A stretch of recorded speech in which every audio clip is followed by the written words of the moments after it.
Bonjour à tous et bienvenue dans notre matinale.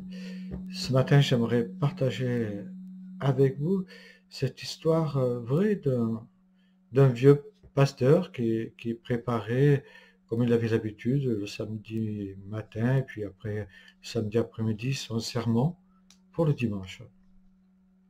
Après plusieurs heures d'études, il était fatigué, hélas, et il décide d'aller se tirer un peu les jambes en allant promener.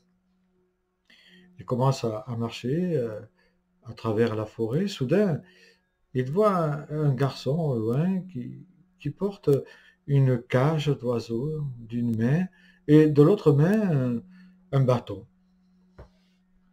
Il s'approche et à l'intérieur de la cage, il voit une douzaine de petits oiseaux, des tout petits oiseaux de champ et, et le garçon qui s'amusait à les piquer euh, avec son bâton au travers des barreaux. Bien sûr, les oiseaux tout affolés piaillaient et envoyaient leurs plumes qui volaient toutes part, et le garçon qui riait.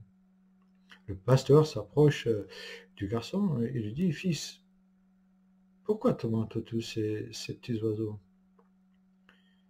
Le garçon répondit: «Monsieur, j'aime les entendre pailler, j'aime voir leurs plumes voler, c'est si marrant.»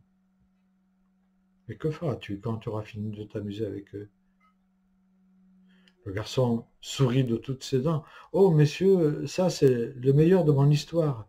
Je vais les amener à la maison, les sortir un à un de leur cage, et ensuite les déplumer pour après les donner à manger à mon chat.» Cela émut le pasteur qui eut le cœur profondément touché. Il dit au jeune homme: «Fils, donne-moi ces oiseaux.» «Ah non, monsieur, ce sont mes oiseaux, je les ai moi-même attrapés. Allez vous-même en chercher dans les champs.» «Non, mon garçon, j'aimerais ces oiseaux-là.» «Pourquoi, monsieur? Ils ne chantent même pas. Ce ne sont pas des canaris, vous savez, ce sont tout juste des oiseaux, mais des oiseaux ordinaires.» «S'il te plaît, fils, je te les rachète. Combien d'argent veux-tu?» Le pasteur commence à fouiller dans son porte-monnaie, il ouvre. Soudain, le garçon vit l'opportunité de faire des affaires. «Combien d'argent avez-vous, monsieur?» Le pasteur compta: 1, 2, 3, 4, 5, 10 $. Une grande somme d'argent à l'époque. «Quelle coïncidence!» dit le garçon. «Il coûte exactement 10 $, y compris la cage avec.» Le pasteur savait très bien que le garçon l'arnaquait, mais il sortit tout l'argent de son porte-monnaie et lui donna.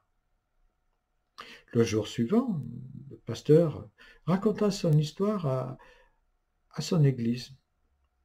Il dit: «J'ai amené cette cage dans les champs. J'ai ouvert la porte, puis ensuite j'ai fait quelques pas en arrière.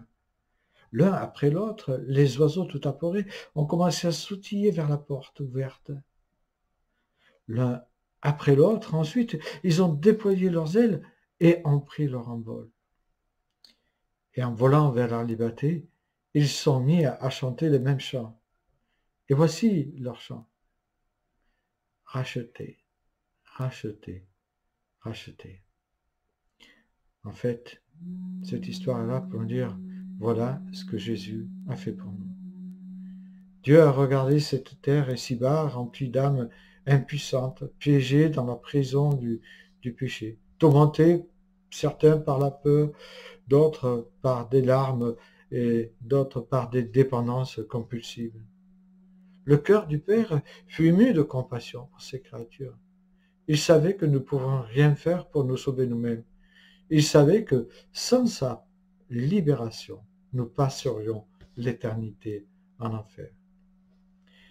Cela signifie que Dieu nous a véritablement rachetés de la servitude par le sang précieux de Christ. Le mot racheter dans le Nouveau Testament signifie être libéré par l'acquittement d'une rançon. Mais quel est le prix de notre rançon? Pierre l'apôtre, nous le dit implicitement, sachant que ce n'est pas par des choses périssables, par de l'argent ou de l'or que vous avez été rachetés de la même manière de vivre que vous avez hérité de votre Père, mais c'est par le sang précieux du Christ, comme d'un agneau sans défaut et sans tache. 1 Pierre 18, 19. Ainsi que cela nous amène à ne plus vouloir vivre le reste de notre vie pour nous-mêmes, mais pour celui qui est mort et qui est ressuscité pour nous. Bonne matinée.